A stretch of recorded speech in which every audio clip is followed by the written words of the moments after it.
Hello knitters, Barbara Benson here. I am an independent knitwear designer who also likes to make videos here on my YouTube channel, Watch Barbara Knit. Make sure to check in the description below where you will find information and links where you can find my patterns so that you can knit them up for yourself, how to join the Watch Barbara Knit Facebook group, and how to support me on Patreon, and always links to anything that I might talk about in this video. I have been going through the survey responses I made using MailChimp, which manages my newsletter software. MailChimp has a way to set up a survey where you just go to the page and you can put in questions to send to me. So there's a link in the description below if you want to send me a question. I have been going through the questions I received, looking for inspiration on what kind of videos I can make, because then I know that y'all want, at least a couple of y'all want to hear about this subject. And today I pulled out a couple so here we go. So the first question is this one right here. Have you ever tried to knit with Tencel or lyocell yarn or a Tencel blend, and what are your thoughts about that? What do you think it would be useful for? This particular question, I thought, played very nicely with this question. What is your favorite yarn base / yarn composition for shawls to get a good drape? This person actually gave me two questions that all kind of play together. When it comes to yarn construction, twists, plies, cords, tapes, etc., what to look for to get a good draping shawls and what to avoid? And this is Radka. Thank you so much. The first person did not leave their name. You don't have to leave a name or not. You can leave your handle or whatever name you go by on the interwebs, or nothing at all. But so we have these two questions, which made me think about making a video on drape and understanding drape, what makes drape, and how to think about that when you are planning your projects. So first, what is drape? Drape is the behavior of the finished fabric and how it falls from your body or from anything when you're wearing it. Drape can run a gamut from a stiff drape, which if you want to think of stiff, you can think of tightly knit cable sweaters, things like that, where the fabric itself has no tendency to fold over in and of its own accord. The stiffest thing you're going to think of maybe is like the upholstery fabric on your couches and things. It's very stiff, sort of if like you made a box of it and sat it up, it's going to stand up by itself, all the way to the other end, which is flowing drape that if you hold up the fabric, everything collapses in on itself and it almost looks water-like. It has no physical structure that holds itself out and it just kind of collapses. The classic Shetland lace shawls, they're ones that are called wedding ring shawls because they're huge pieces of fabric, but you can actually draw them through a wedding ring because they collapse down so much. So those are extremes of drape. When something is referred to as having good drape, usually they're referring to something that is going to collapse more, that is going to be very drapey.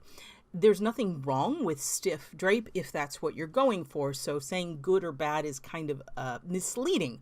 But when someone says good drape, they're usually looking for something that's going to be kind of floppy in general.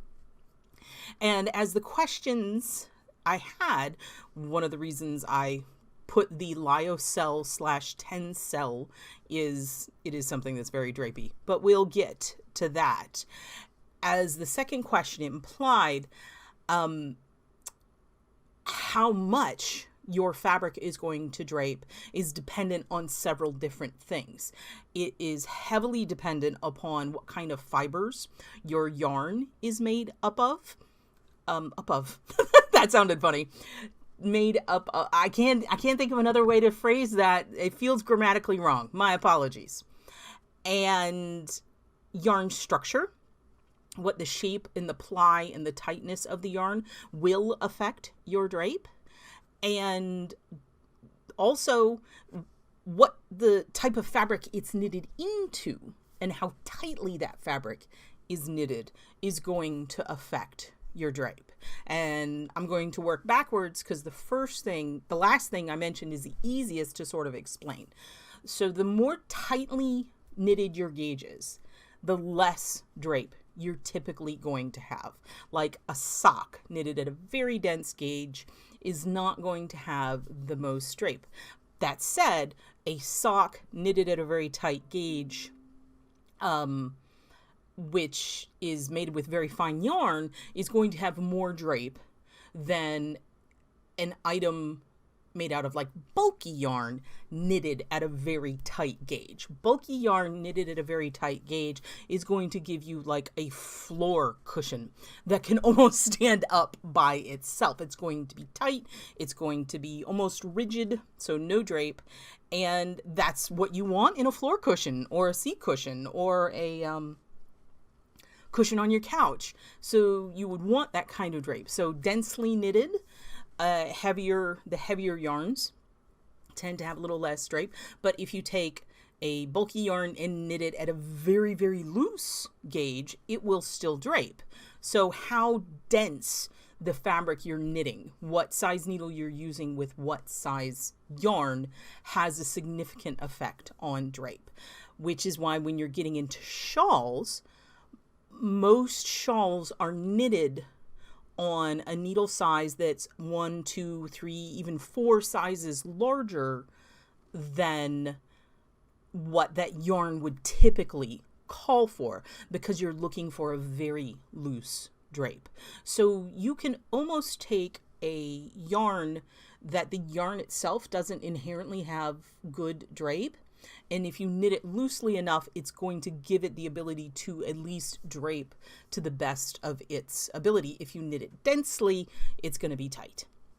And that's just the way it is. So, as I said in the beginning, an example like something densely cabled doesn't usually have very good drape because it's something that's knit fairly densely at a fairly tight gauge. Lace is very, very open, usually knit on a larger needle with smaller yarn, so it has lots and lots and lots of drape. So the fabric that you're knitting really heavily affects your drape. But the same fabric knitted in different yarns with different fiber contents are going to drape differently. And I think that is where lovely Radka was asking the question. And it's complicated. So let me give you a few general comments. So things like alpaca and silk drape beautifully.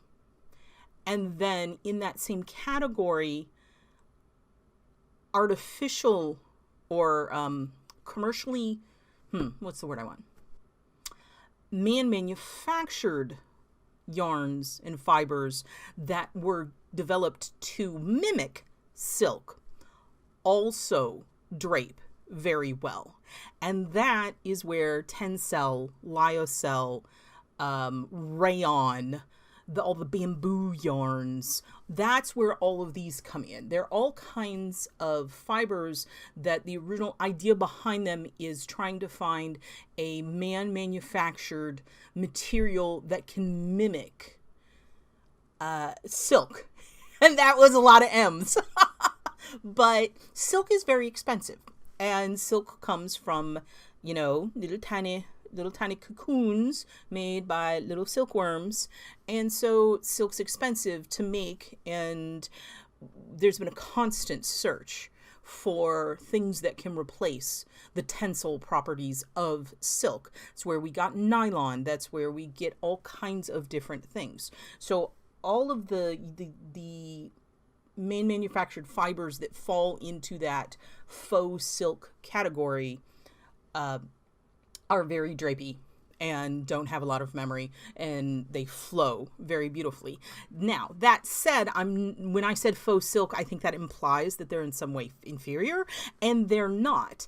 If the initial impetus to make them was to mimic silk. They've taken on a life of their own, and they keep developing new and amazing, like the bamboos. Bamboo is really, if you see something that says bamboo yarn, it's really a rayon.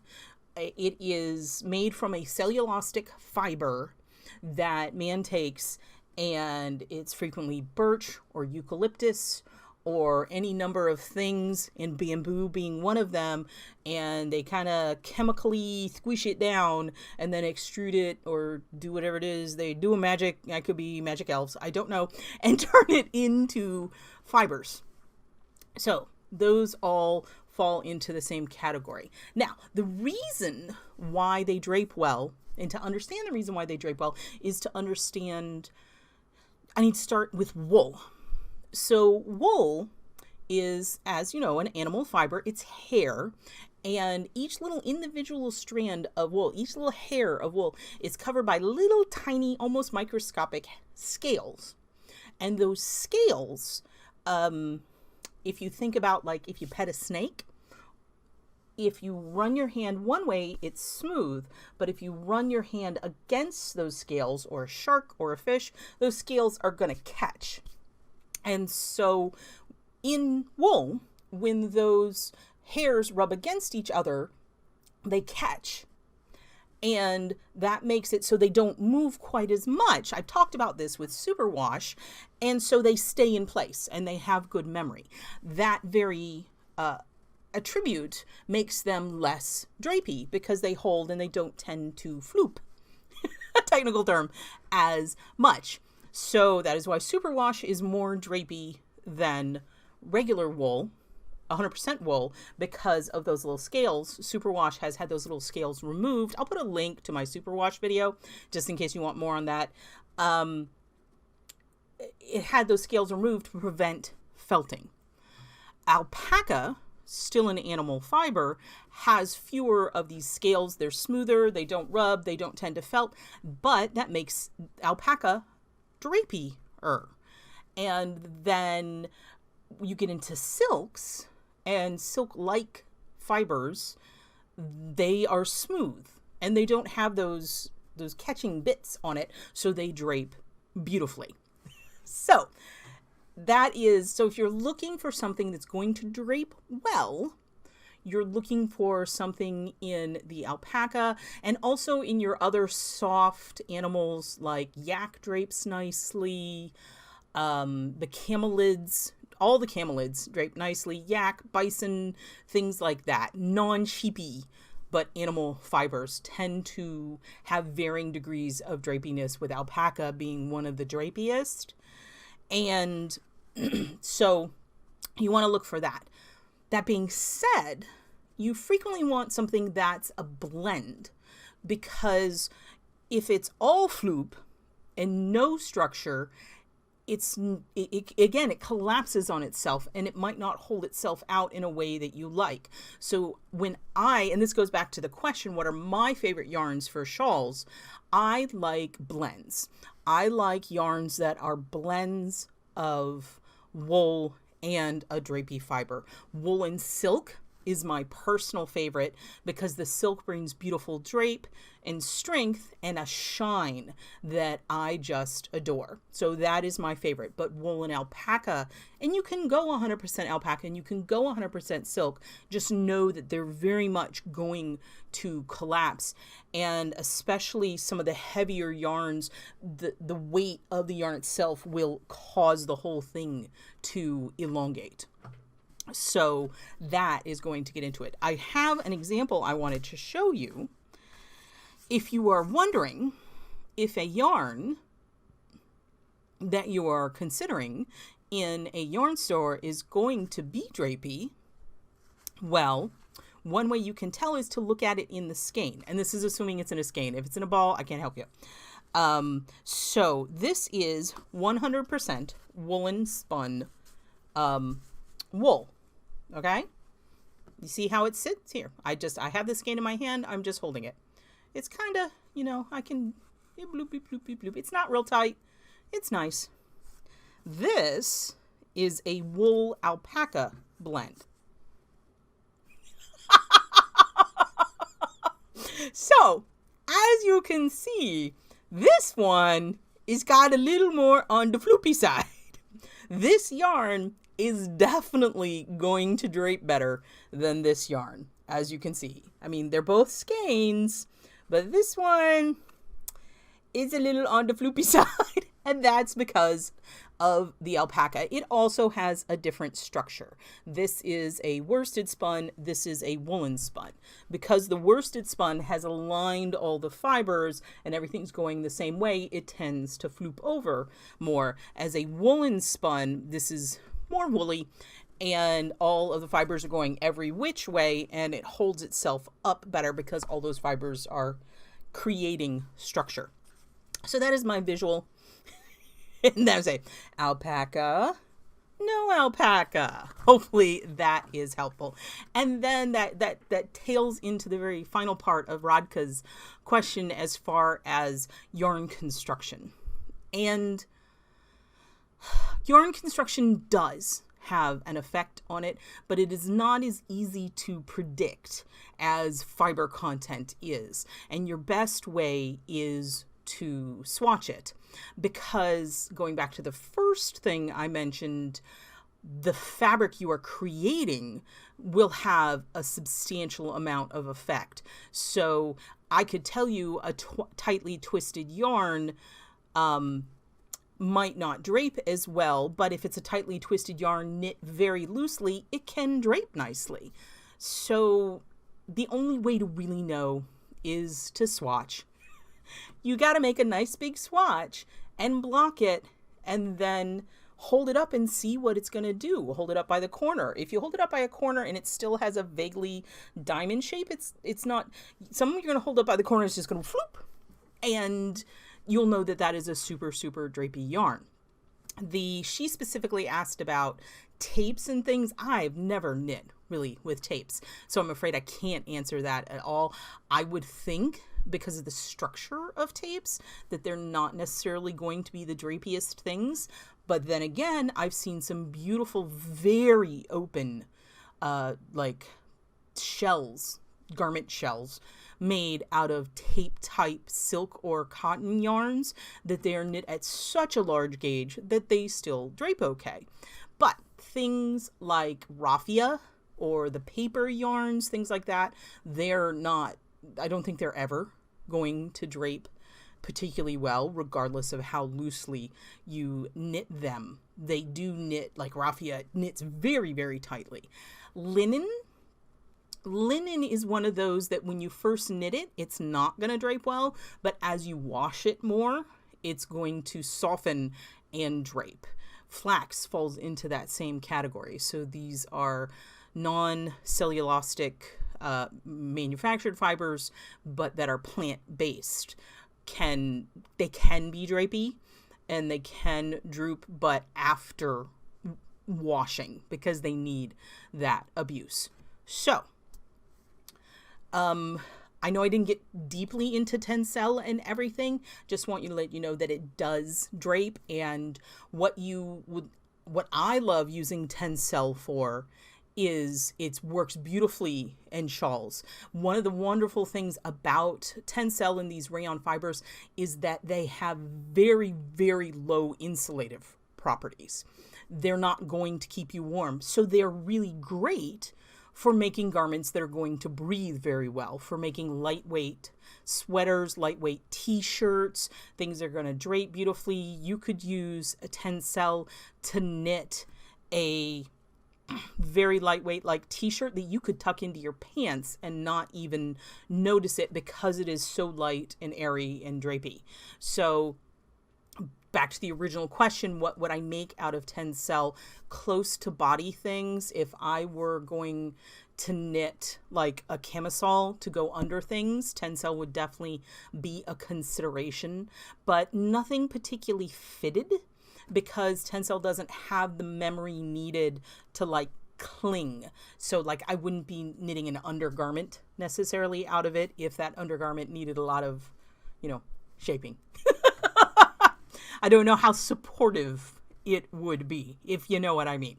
So That is probably more than you wanted to know about Drape, but next time you are planning a project, you might want to think about whether you want that project to drape, and it will inform you if you are wanting to create a project like the earlier mentioned heavy cable sweater. You want to avoid these types of fibers and structures because if you want a good burly hefty cabled sweater, alpaca might not be the best choice for you because it's going to lay down and it's going to pull down and it might not have the look you're looking for. I'm not saying you can't knit alpaca in cables. You can make beautiful alpaca cables. I've done it myself.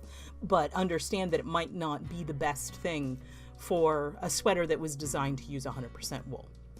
So I hope you all keep the questions coming and that this at least shed a little bit of light on both of the original question askers' questions. Thank you so much for giving them to me. And if you have any further questions or need clarification, let me know in the comments below. If you like this video, please give it a thumbs up, click that like button. And if you would like to be notified whenever I upload a new video, please subscribe to my channel and select notifications. Thank you so much.